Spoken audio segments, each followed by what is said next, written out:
কাতারে হামাসের সিনিয়র নেতাদের একটি বৈঠক লক্ষ্য করে হামলা চালিয়েছে ইসরায়েল।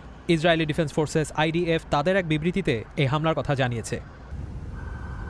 আইডিএফের বিবৃতিতে উল্লেখ করা হয়েছে যে তারা সুনির্দিষ্টভাবে হামাসের নেতাদের লক্ষ্য করে এই হামলা চালিয়েছে। বিবৃতিতে তারা আরও দাবি করেছে যে বেসামরিক নাগরিকদের যেন ক্ষতি না হয় হামলা চালানোর আগে তারা সেটিও নিশ্চিত করেছে।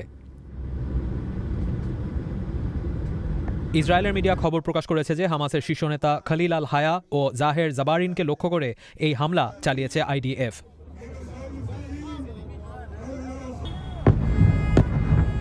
কাতারের ঠিক কোন অঞ্চলে হামলা চালানো হয়েছে তা আইডিএফের বিবৃতিতে নিশ্চিতভাবে উল্লেখ করা হয়নি।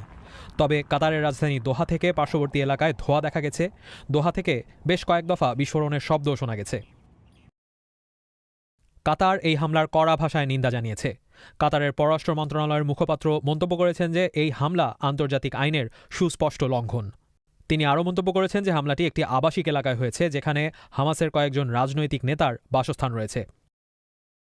হামলার খবর ছড়িয়ে পড়ার কিছুক্ষণের মধ্যেই ইরানের পররাষ্ট্র মন্ত্রণালয়ের মুখপাত্র ও সংযুক্ত আরব আমিরাতের প্রেসিডেন্টের কূটনৈতিক উপদেষ্টা এই হামলার নিন্দা জানিয়েছে।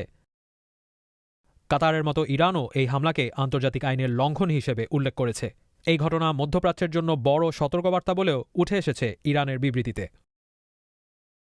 কাতারের যুক্তরাষ্ট্রের দূতাবাস সেখানে অবস্থানরত যুক্তরাষ্ট্রের নাগরিকদের নিরাপদ স্থানে সরে যাওয়ার নির্দেশ দিয়েছে। মার্কিন নাগরিকদের তারা সোশ্যাল মিডিয়ায় নজর রাখার জন্য আহ্বান জানিয়েছে। কাতার জানিয়েছে তারা এই ঘটনার উচ্চ পর্যায়ের তদন্ত পরিচালনা করছে।